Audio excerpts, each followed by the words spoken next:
All right, a busy day in Canberra. For their take on a busy day, let's bring in Sky News senior reporter Caroline Marcus and our political reporter in Canberra, Cameron Reddin. Well, Cam, we haven't had you on the show, but I've watched you closely. Delighted to have your company tonight. Let's start with you if I can. That picture opportunity that the PM had with all these backbenchers today after a cabinet meeting yesterday to announce stuff that he's already got in a speech he's going to deliver tomorrow, cost us all $500,000 at least. What's the latest from inside Parliament House tonight? As I said, the PMs have headed, the MPs have headed off for their drinks with the PM at the Lodge. What's the latest?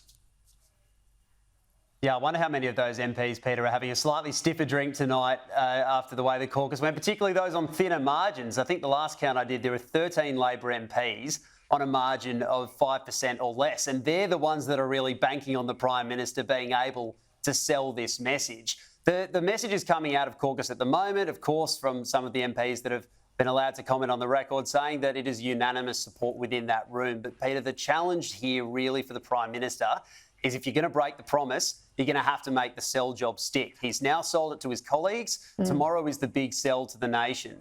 I think what makes it so interesting, Peter, is at the end of last year, we know there was some agitation from Labor MPs who were saying to senior members of the team that when people came up to them on the street, there weren't enough concrete measures they could point to say, this is how I'm helping you. You know, you could rattle off cheaper childcare, cheaper medicine, but if you weren't sick and you didn't have kids, then some of those MPs were struggling to sell that message. So even though some might now be able to say, well, you're getting XYZ tax cut, there'll also be some of them walking out of that caucus room today thinking, well, hang on, I'm on a 2% margin here. If you can't make this stick, then I'm in real trouble. Yeah, Caroline, Cam's right there because he's hoping, or he's rolling the dice, that the class war rhetoric here that he will and all Labor MPs deploy now will trump the broken promise argument that I think the other side are going to run, and certainly most commentators certainly have picked up on. I mean, the Prime Minister's on camera 100 plus times. It's hard for him to hide from that. But the concern I'd have if I was a marginal seat member, well, mate, you told me all of this with the Voice. You said we had that in the bag, and you were a terrible salesman there, and then you've hid your head under the doona ever since. So I don't know that he's got a lot of currency with the caucus about being a big picture salesman. We'll see. But what about those Teals? I mean, they ran a campaign last year about integrity in politics, but they're the ones out there urging the PM to break this commitment on these tax cuts. And of course, it'll hit their voters harder than anyone else. There seems to be a lot of hypocrisy there from the Teals. Perhaps no huge surprise given some of the stories we've covered about the Teals in the last few years. Peter, I know that some of them, though, are not in support of changes to the tax cuts, like Allegra Spender, who is, of course, the MP, the federal MP for the wealthiest electorate in the country in Wentworth. She clearly sees that this is not going to play well with voters. But look, you're right. I don't think it matters how good a salesman he is. At the end of the day, while this is going to changes to the tax cuts provide some relief, a lot of relief for those lower to middle income earners, it is essentially a broken promise that Anthony Albanese is never going to be able to run away from. And I think that politics is a lot like relationships.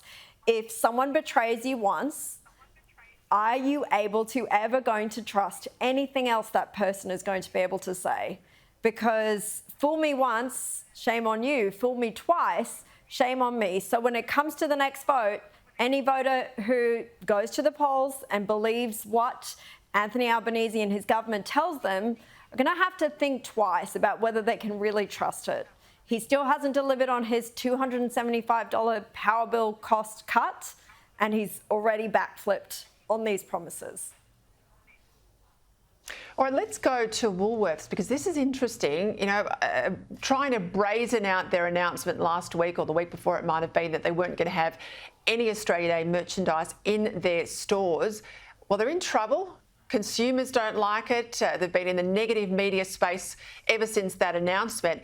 And there's obviously those accusations of price gouging by the big supermarkets as well. The CEO, Brad Banducci, he's been forced to spend hundreds of thousands of dollars today taking out full-page ads in the paper, trying to tell his customers that they're not trying to cancel Australia Day. You know, they're good corporate citizens. You know, you've read it all wrong.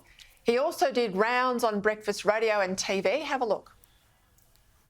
we are celebrating Australia and what it means to be Australia with the way we can celebrate it best, which is with food. Well, we could have done a better job of explaining the decision. That's clearly that's true. It has not gone down badly. It's a decision we made collectively as a team. Let's treat each other with respect, which is the hallmark of why we all love and live in Australia. And Cam, look, there was a leaked letter this afternoon from the CEO trying to explain to staff how their position on Australia Day differs from all the other cultural celebrations, Deepavali, Chinese New Year, etc., which they do support, but Australia Day, which they don't. Yeah, talk about making a pretty simple issue rather complicated, Peter. The supermarkets are already under the pump broadly with a number of inquiries. There are accusations of price gouging, complaints about not paying farmers or producers properly. Woolworths bringing this upon themselves doesn't seem to have helped their case much at all. They say it's a commercial decision that people aren't buying enough of the product to stock it anymore.